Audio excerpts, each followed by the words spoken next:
Siapa yang tidak kenal dengan Kopassus, pasukan khusus yang dimiliki Angkatan Darat Militer Indonesia? Kopassus merupakan pasukan khusus yang beranggotakan prajurit-prajurit terbaik dan pilihan.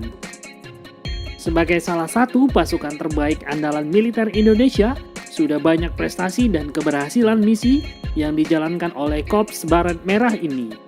Sebagai pasukan khusus juga, tentunya Kopassus sering sekali mendapatkan misi-misi khusus yang terkadang cukup berbahaya dan bersifat rahasia. Nah, pasukan elit ini sudah malang melintang diterjunkan dalam operasi militer seperti di Timor Timur, Aceh, Papua, dan lainnya. Salah satu prestasi yang cukup terkenal hingga sekarang adalah keberhasilan Kopassus mengungkap siapa aktor yang menyuplai senjata kepada OPM, Organisasi Papua Merdeka, sekitar tahun 1984 yang lalu. Apa sebenarnya yang terjadi dan mengapa Kopassus harus menjalankan misi ini? Dan seperti apa tantangan dan prosesnya? Kita akan bahas dalam video kali ini.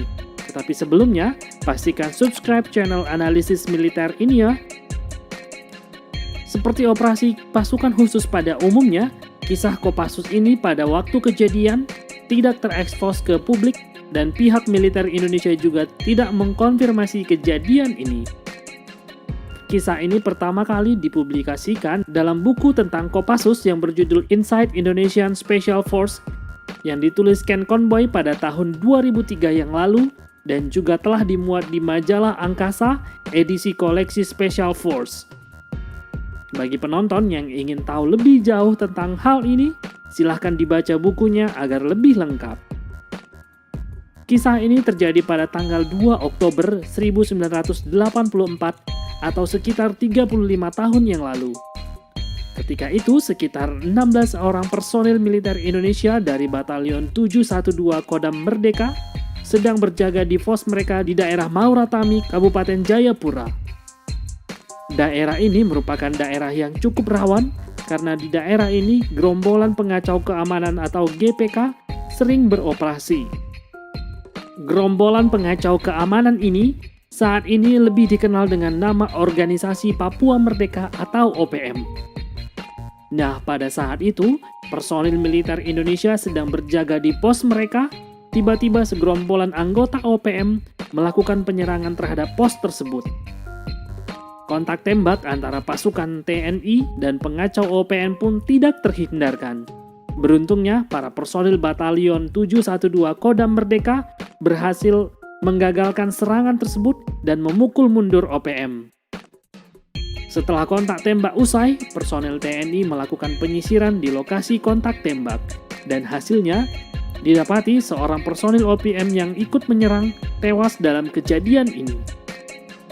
Nah, yang mengejutkan, justru senjata yang dibawa oleh anggota OPM yang tewas tersebut adalah senjata yang sangat baru, yaitu senapan serbu AK-74 buatan Uni Soviet dan granat tangan yang kondisinya masih baru. Penemuan senjata serbu AK-74 yang masih baru tersebut menimbulkan pertanyaan besar. Dari mana para anggota OPM ini memperoleh senjata baru dan canggih tersebut?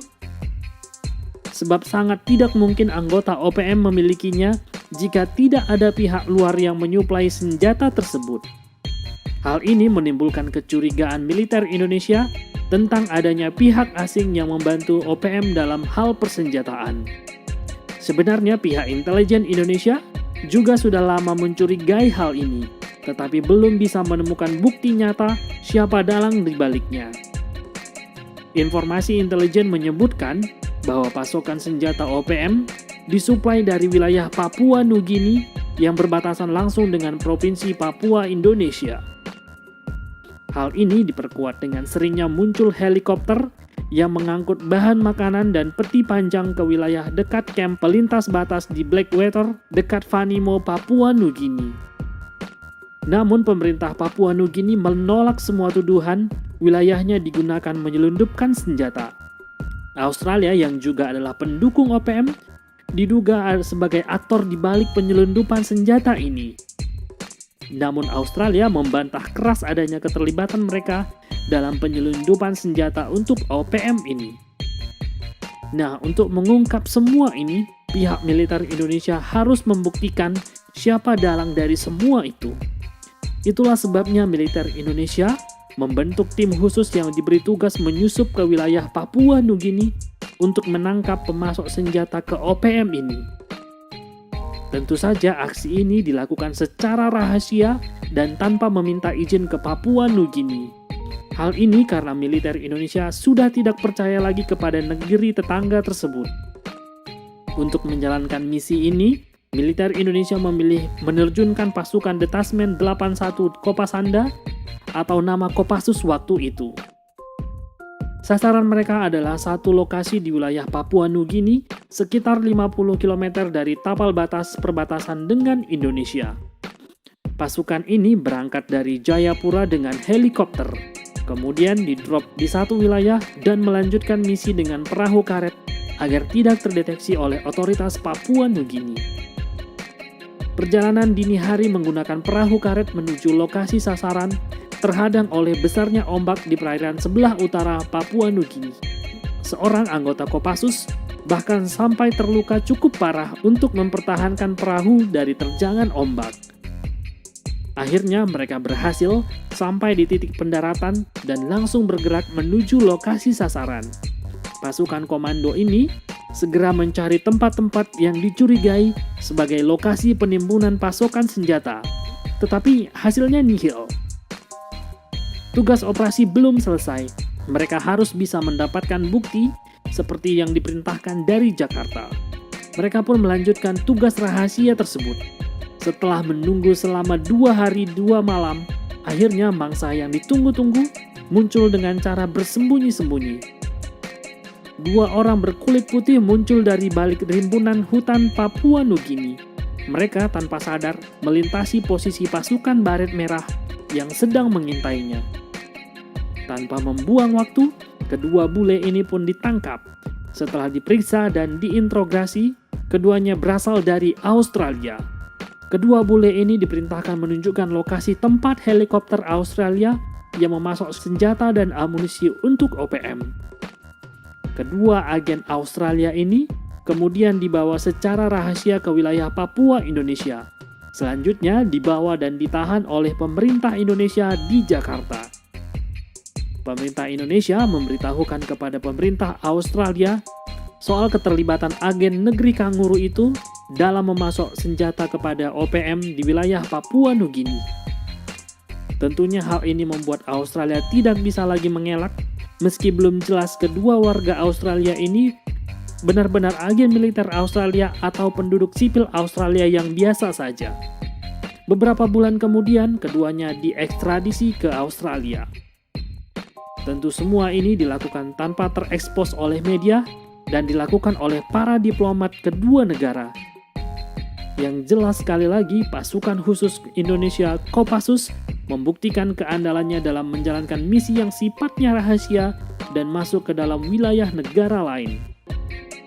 Keberhasilan Kopassus membongkar dalang pemasok senjata kepada OPM ini juga membuat suplai senjata kepada OPM terputus saat itu.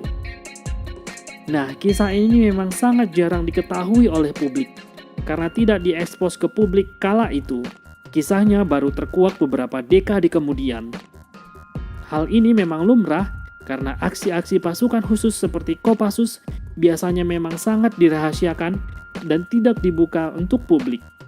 Nah, hingga kini pasukan dari Kopassus masih menjadi salah satu pasukan kebanggaan militer Indonesia. Kiprahnya tentu sudah tidak diragukan lagi dalam menjaga dan mempertahankan kedaulatan Negara Kesatuan Republik Indonesia. Dan hingga kini, Kopassus pasti tetap masih menjalankan misi khusus di berbagai daerah. Hanya saja, karena sifatnya yang benar-benar rahasia, kita belum tahu apa saja aksi-aksi terbaru dari pasukan kebanggaan Indonesia ini. Yang jelas, Kopassus akan ada dan terus ada untuk membela dan mempertahankan Negara Kesatuan Republik Indonesia. Bagaimana menurut penonton?